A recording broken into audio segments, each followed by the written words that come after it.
Whenever Jordan Peterson shows up on the Joe Rogan Experience, you know it's going to be a great show. These two are always diving into intellectual topics and controversial ones that ignite passionate discussions. So let's dive into the top 5 wildest Peterson moments on the Joe Rogan Experience podcast. Number 5, Peterson's assertion that Michael Eric Dyson is not black. This statement led to a nuanced dialogue about identity, with Peterson emphasizing shades of skin color. Rogan was perplexed, but he chimed in, highlighting the complexity of racial classifications. It's a thought-provoking moment that challenges a lot of social constructs. Depending on who you ask, either you're a voice of reason and rationality and personal responsibility, or you're a voice of intolerance and bigotry and anger and hateful sexual oppression. What did Michael Eric Dyson call you? A mean angry white man? And a mean, angry white man. Yeah. Hilarious. Yeah. You're not mean at all. Yeah. That's what's dumb about that statement. It's you're not mean at all. I am white. Actually, that's a lie, too. I'm kind of tan. And he was actually not black. If you're tan, he was what sort the of fuck brown. Am I? Because I'm darker than you. Yeah. That's ridiculous. Yeah. But neither of us are white. Well, I'm Italian. And mostly. He was brown, not black. Well, isn't that weird? Yeah, it's really weird. The black and white thing is so strange because like the shades are so... tan and brown. There's such a spectrum of shades of people. Unless you're talking to someone who is like 100% African from the darkest place where they're not wearing any clothes all day and they've developed all that melanin to protect themselves from the sun. You know, even the term black is weird. Number 4, Peterson's bold claim that poor people are not resource efficient.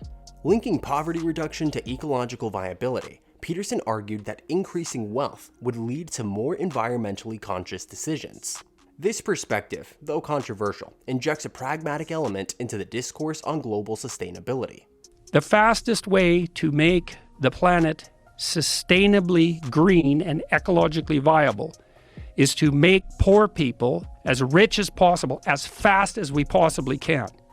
Because the thing about poor people is that, well, first of all, they're not resource efficient. They use a lot of resources to produce very, very little outcome. And so that's a problem. Slash and burn agriculture, for example. But even more importantly, when you're insecure on a day-to-day basis, you don't know where your next meal is coming from. You're not paying attention to the broader environment, that hated word, around you. Mm-hmm. And you can't even really worry about your children's future in some real sense because, no, you don't understand. Lunch is the future.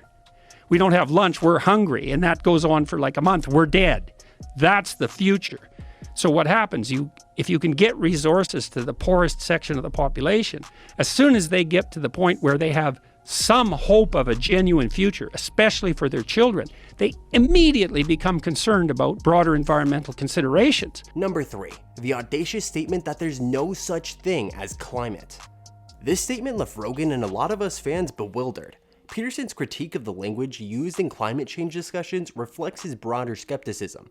This moment invites scrutiny into the power of terminology in shaping our perceptions of complex issues. Hard to sort out. The climate change one is a weird one. So that's because there's no such thing as climate, right? Climate and everything are the same word. And that's what bothers me about the climate change types. It's like, this is something that bothers me about it technically. It's like, climate is about everything. So, okay. But your models aren't based on everything.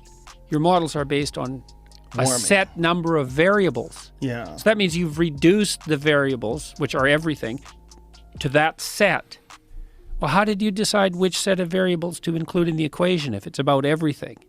Number 2, Peterson's claim that more people die from solar energy than nuclear power. Shifting gears to solar energy, Peterson's claim that more people die from solar energy than nuclear power is a provocative twist. Highlighting unintended consequences, he draws attention to the risk associated with installing solar panels. This stark perspective challenges prevailing narratives surrounding renewable energy. A weird idea of nuclear because of the several, whether it's 3 Mile Island, Chernobyl, there's been a few disasters. Yeah, more people Fukushima. die every year from solar energy than die from nuclear. Who dies from solar? Well, of course. Guess how you die from solar. Sunburn? No, you fall off the roofs when you're installing it. Oh. Yeah. That's gravity. Right. Yeah, gravity.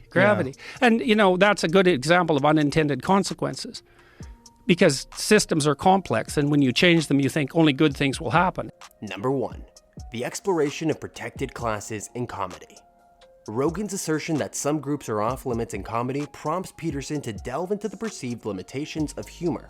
This discussion touches on societal sensitivities, spotlighting the evolving landscape of acceptable comedic content. Comedy violates the rules of the game. Yeah, what are the rules? Because comedy take those things. Well, there's a lot of things you can't joke about. You can't joke Sacred about things. Yeah, there's protected classes now. We all know what they are. We don't even have to bring them up. Whether it's trans people, gay people, people of color, Asian people, whatever those things are. One thing you can mock relentlessly is white people. Specifically white males. It's one of the... Well, they are pretty funny, Oh, sure. We're ridiculous. But it's a funny pejorative that people will say about like a group of folks. They're primarily white males. Like that's a pejorative. Like that's like... It's my audience. That's what everyone says. Yeah. Oh, you're talking to those young, angry young white males. But isn't that funny? That means something negative. It's not funny. But it's horrible. But it's a horrible generalization. And there you have it, guys. Peterson and Rogan navigating the delicate balance between free expression and social responsibility. What do you think about our top 5 picks? Are there any other episodes or moments that you think we should have included? Let me know in the comment section down below. I want to start making more content about Jordan Peterson and Joe Rogan, so if you think that'd be a good idea and you want to hear more of their crazy banters and stories, then give this video a thumbs up and subscribe to the channel. And if there's somebody else that's been on the Joe Rogan podcast that you'd prefer that we cover, make sure to let me know in the comment section below. Thanks for watching, guys, and if you want to see more Joe Rogan related content, then make sure to click one of the videos on screen now. I'll see you in the next video.